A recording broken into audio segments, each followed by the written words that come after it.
सुंदर मोर रहता था। उसके पंख नीले, हरे और सुनहरे रंगों से चमकते थे। जब वो पंख फैलाकर नाचता तो पूरा जंगल उसकी सुंदरता देखकर दंग रह जाता। मोर को अपनी खूबसूरती पर बहुत गर्व था। वो अक्सर दूसरे पक्षियों से कहता, देखो, मेरे जैसे सुंदर पंख किसी के पास नहीं है। उसी जंगल में एक हरा भरा तोता भी रहता था।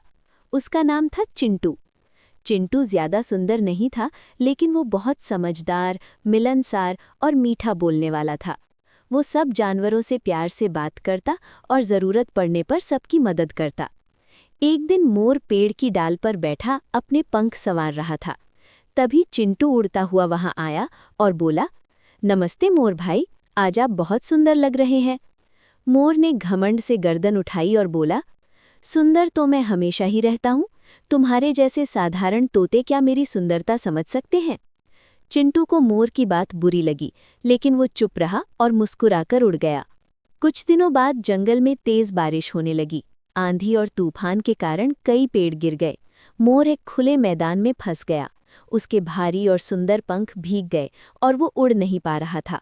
उसे बहुत डर लगने लगा। उसी समय चिंटू वहां से गुजर रहा था। उसने मोर को परेशान देखा और तुरंत पास आया। मोर भाई, आप यहाँ क्या कर रहे हैं? चलिए, मेरे साथ सुरक्षित जगह चलते हैं, चिंटू बोला। मोर ने दुखी होकर कहा, मेरे पंख बहुत भारी हो गए हैं, मैं उड़ नहीं पा रहा, मुझे बचा लो। चिंटू ने हिम्मत दिखाई। वो उड़कर पास के जानवरों को बुला लाया।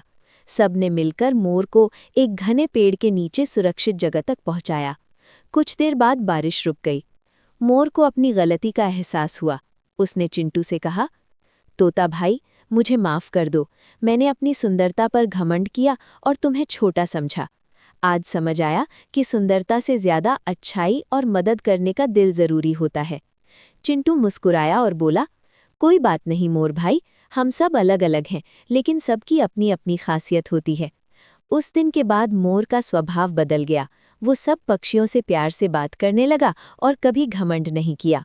मोर और तोता अच्छे दोस्त बन गए और मिलकर जंगल में खुशी फैलाने लगे।